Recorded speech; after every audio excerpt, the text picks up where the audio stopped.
What's happening, guys? Well, we were just over there in the last video, now we're over here, so let's go.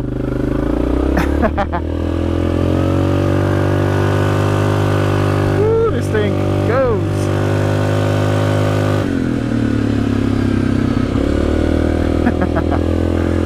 Oh, it feels so good to be riding.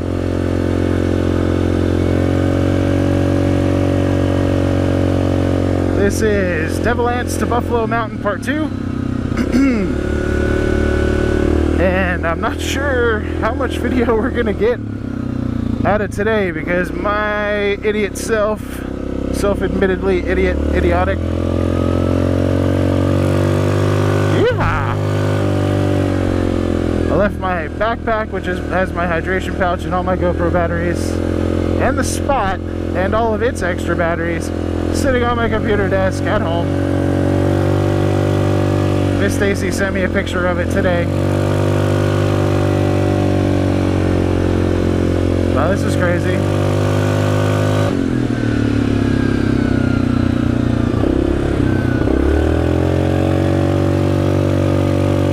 Kind of fun.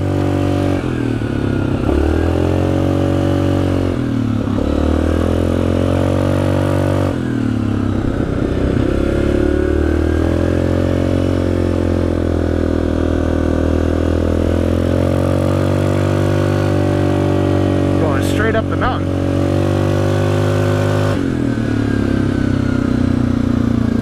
$59. What does that say?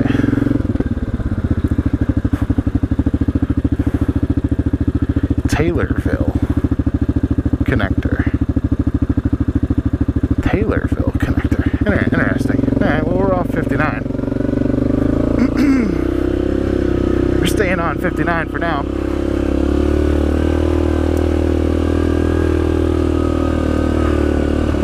Our goal for the day is to go ride through Buffalo Mountain and then eat in Williamson. Oh, okay, I remember when KC went through here. Big shout out to KC ATV. Remember them? They stopped here for a minute, I think. Woo, this is a nice hill.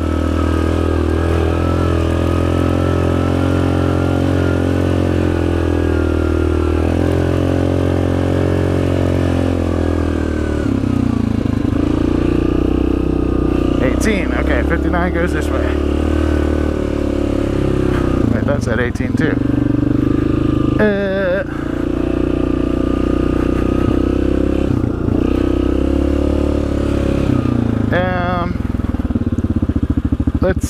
Let's take a look at a map. All right. So check the map. We are going the right way. 18 to 21. We're still on Devil Anse. Next thing we should come up on is the Matawan trail access. And at that we're going to turn right onto 21. These are going to be greens. Then we're gonna be looking for some blues after that.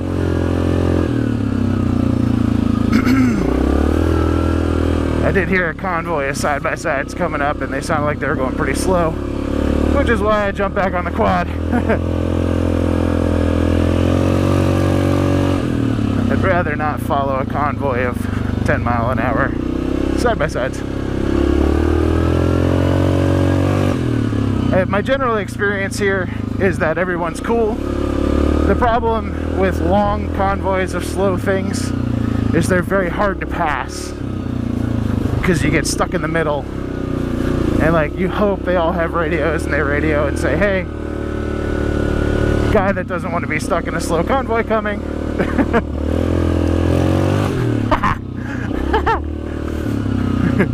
This thing is almost wheelie on tap. It will very easily lift the front end over a little thing like that. I haven't tried wheeling it from a standstill, but we'll try to do that at some point.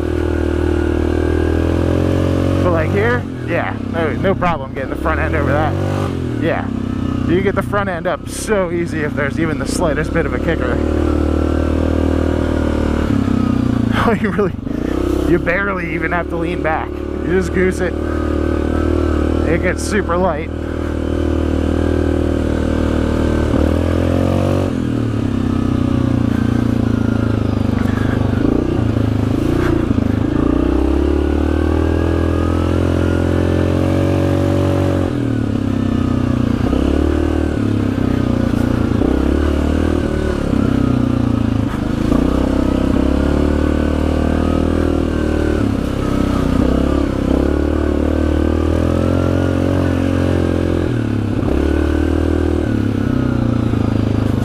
One thing I do want to put on it is a mirror. Oof, that was deeper than I thought it was going to be. It would be nice to be able to see behind me.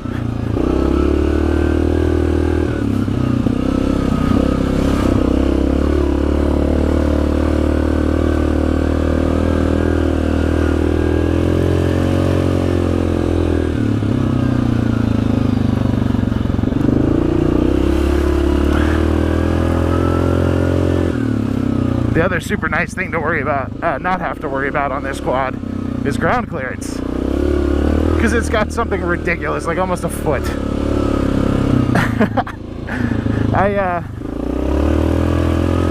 As a addition to the last video where we were talking about first impressions of this quad, I did buy the Footwell floorboard protectors.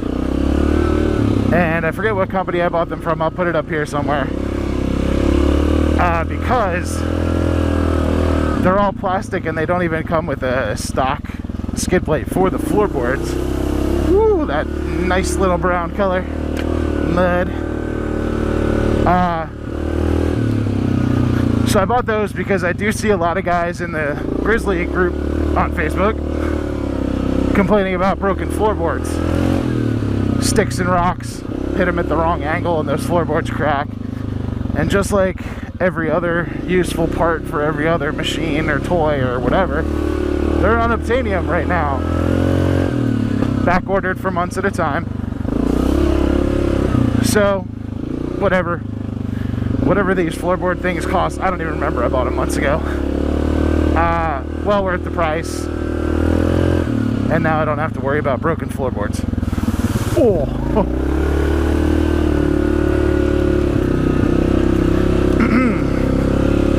So I guess we'll just carry on talking about the Grizzly since this is the first video it's in.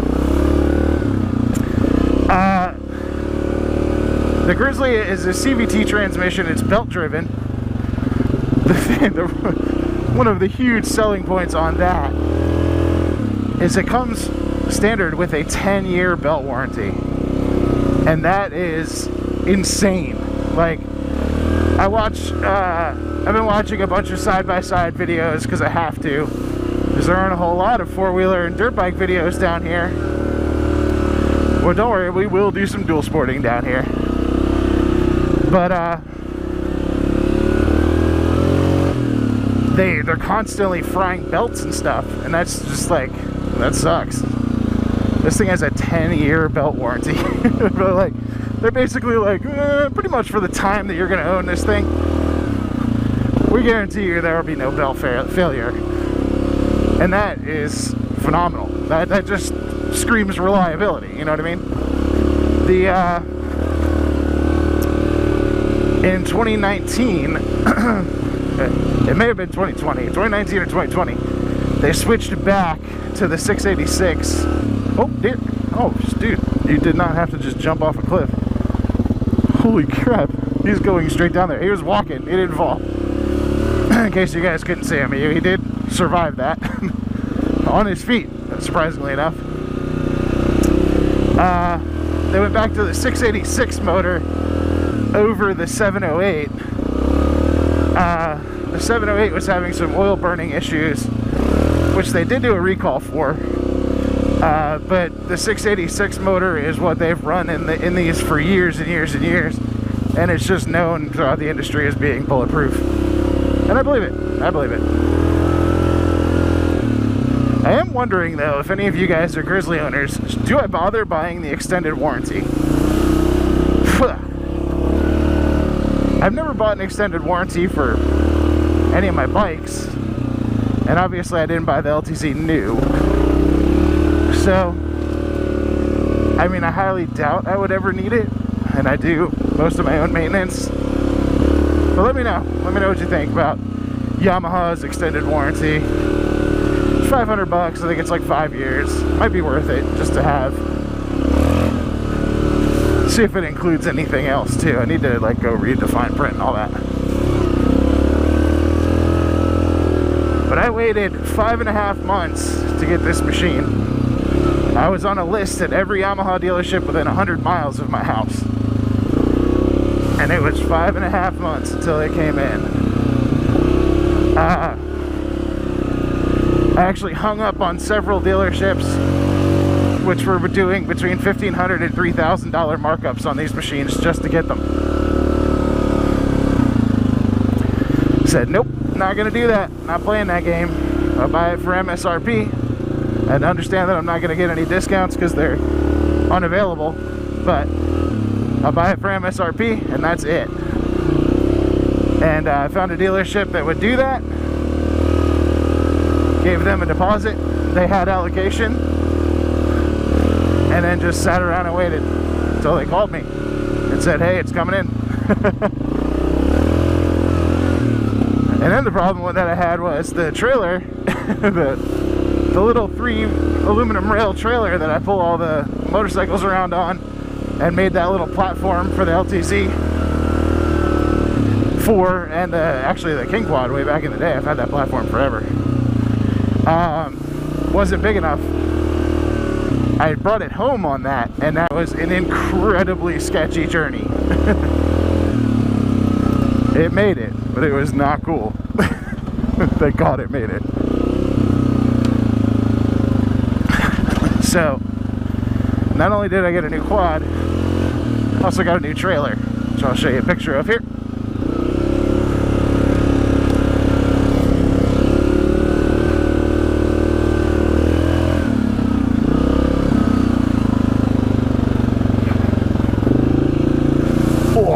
Oh, that was way deeper than I thought too. 18. Whoa, what? Which way is 18?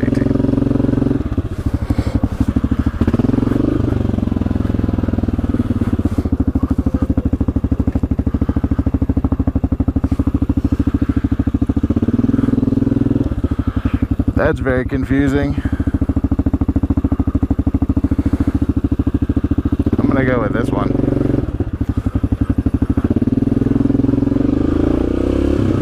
I think this.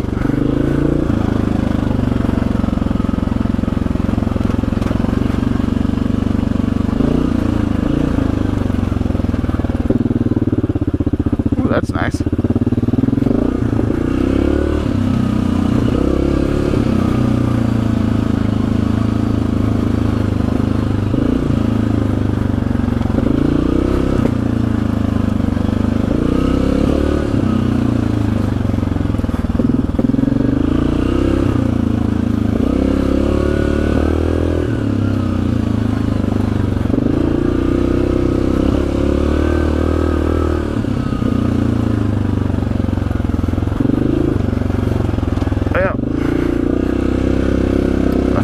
Out my phone, I could, but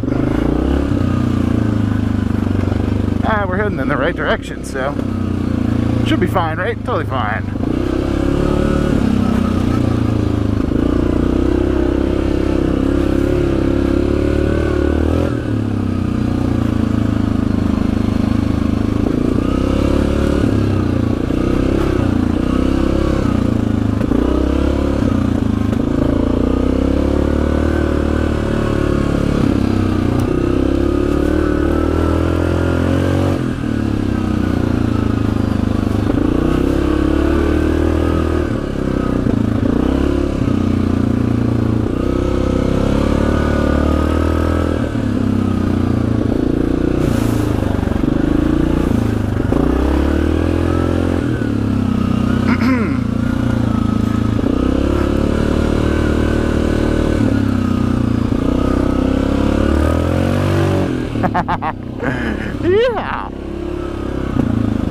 Ah, 18. Okay, cool. So we did do it right. And that's a single track. Okay. Orange is single track. Goody goody. Man, this little girl, Hannah's about to turn 4. And she is just the most ridiculously smart kid. I mean, she turns 4 in October. It's what, September 5th today. And she can count to 100. She can, I mean, she's learning how to read. Like, it's just crazy. I just can't believe it. She got to 100 by 1s. She got to 100 by 10s.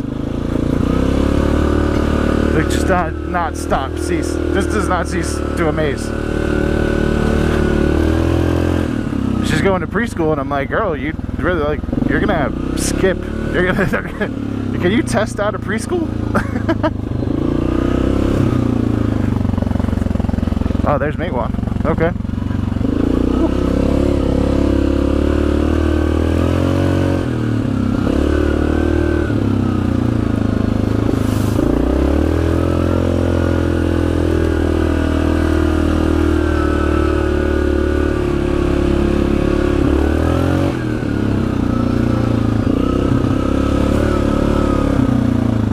So what my plan for the channel is to get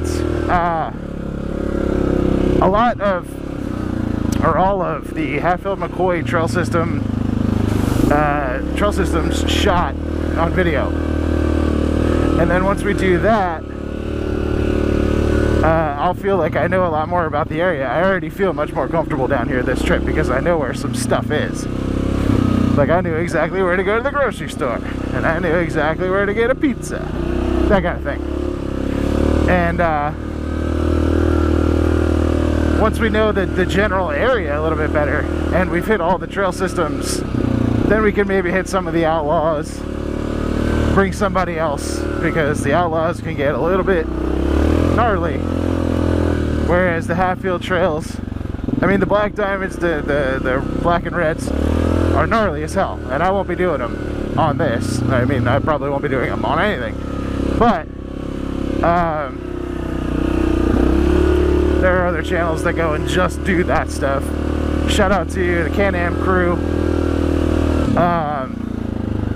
Those guys, y'all are nuts. They just did Wellsville, which was cool. But anyway, yeah,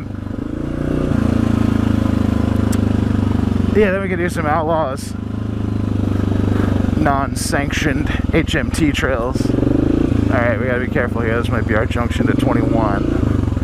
Well, doesn't look like it. I do believe that says no entry. Yeah, no entry. Okay, so we're staying on. Keep it on, keep it on.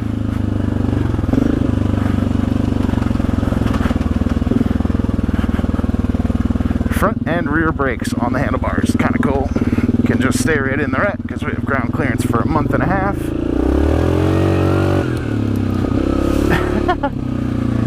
See, on the LTZ I would have had to have spanned, and you'll even see me catch myself doing it continuously because I'm so used to trying not to bottom out that carrier in the rear.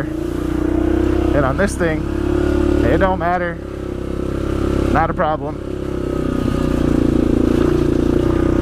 All this soupy mud, I can go a little bit faster through. It still does come up, but I'm not wearing it nearly as much. I would be head to toe. Okay, 21 right. So we are taking it right on 21. So if we continue down, that would pick us into Mate 1. Oh, turtle. You see him? What's up, little guy? You're way up here. Well, have a great day.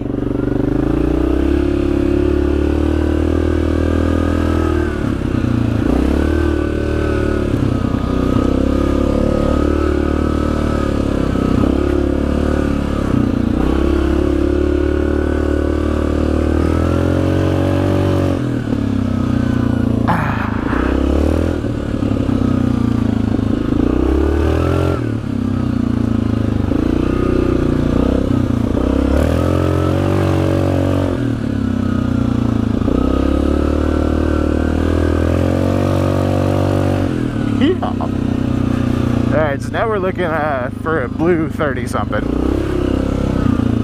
which is going to be a cool loop.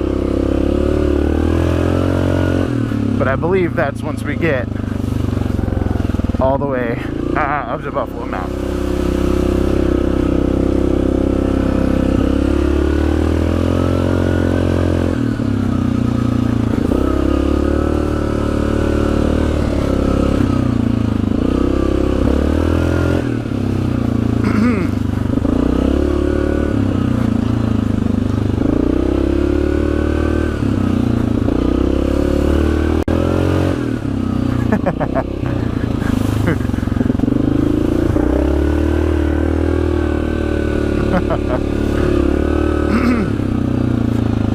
I mean, the best way I can say it is, it feels just like it did with the African Twin, like I said before.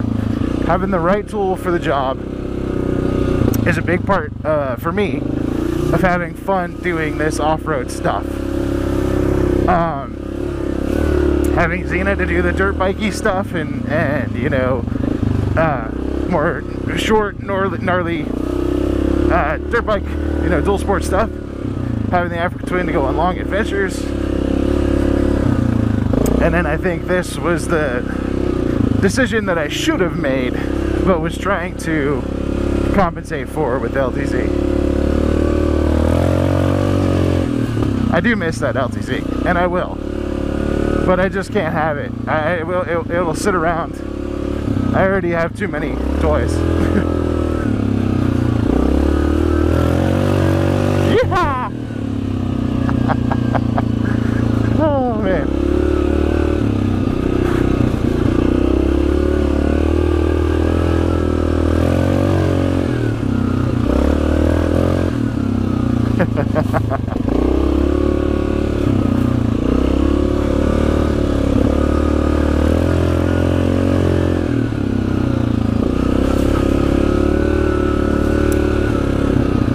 Oh, weird.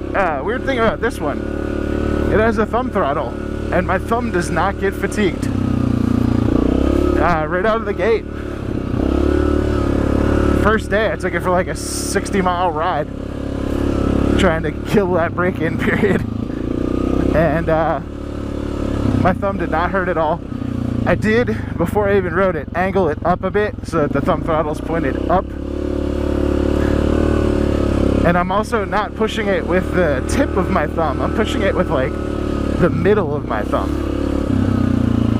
And that is just stupid comfortable.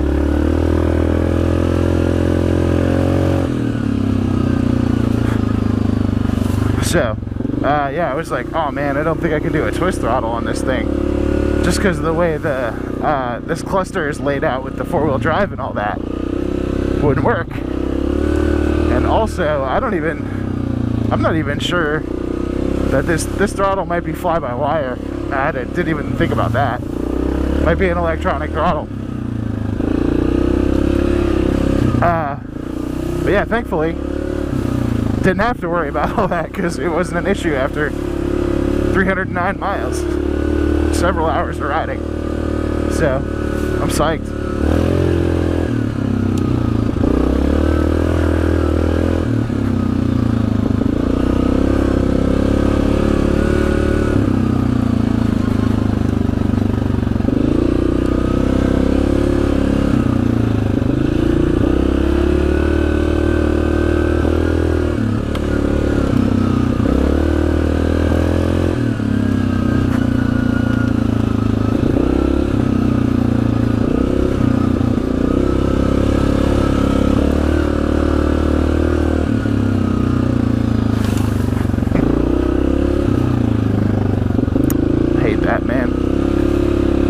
Come out to these places, don't graffiti stuff.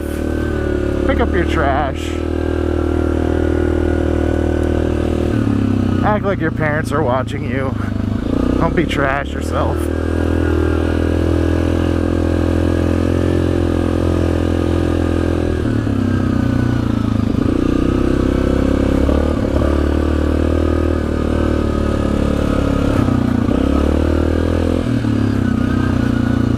Ooh.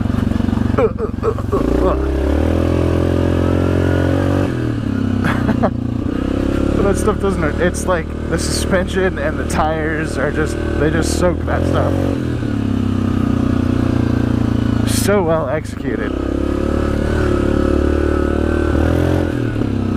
Now I've heard that the suspension can get even better if you put on Elka or Fox shocks. Like Elka's probably more the go-to.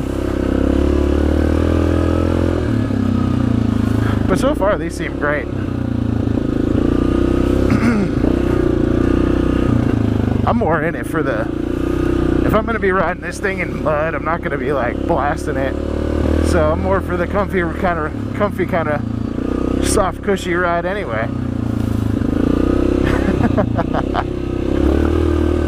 I can dig it.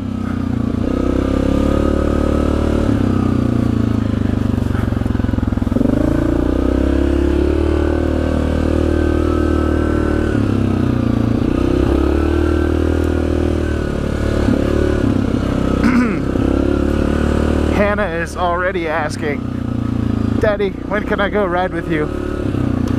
I said, baby, you gotta be 6 years old to ride on the trails. She said, so when I'm 6? Or when I'm 16? Or when I'm 40 like you? I said, baby, when you're 40 like me, you're gonna be driving the trails, I'm gonna be riding because I'm not gonna be able to see. Oh shoot, hold on, we need that. Bag it up. Alright, 35 straight. That's what we want. Okay. 35 straight.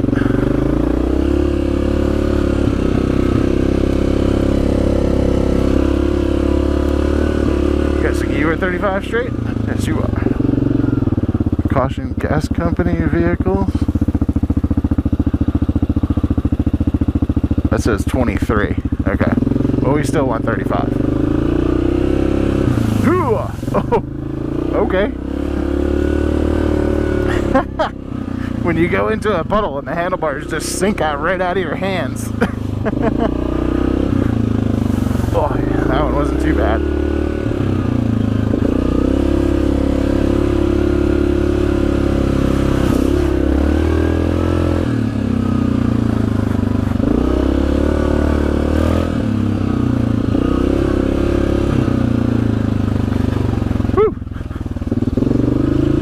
Like it could be a little soupy. Not too bad.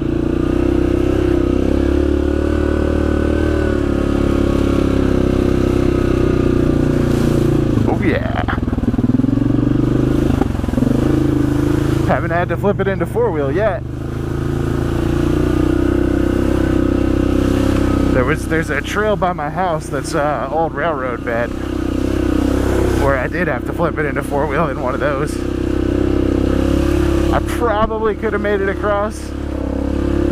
I might have also just needed to put it into four-wheel to use it before I did the differential break-in service. But the cool thing was, as soon as I was sitting in the middle of the puddle, I flipped it into four-wheel, it just like effortlessly just crawled right out.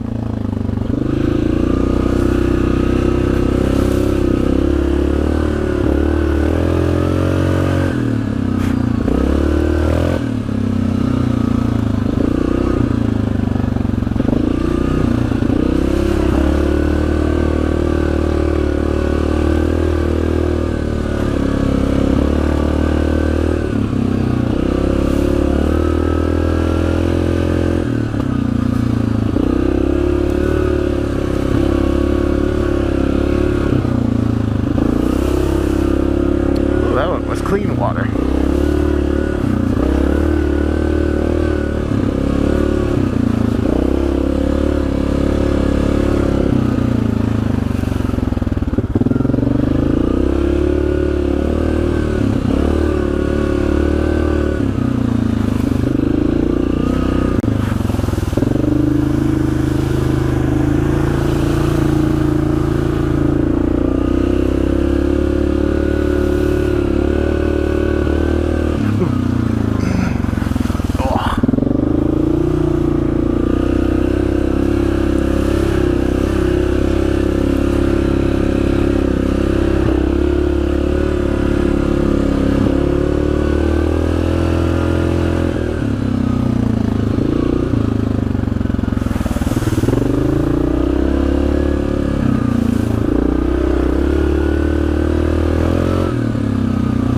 Well, we're getting pretty far in. Maybe we should break and do another video here.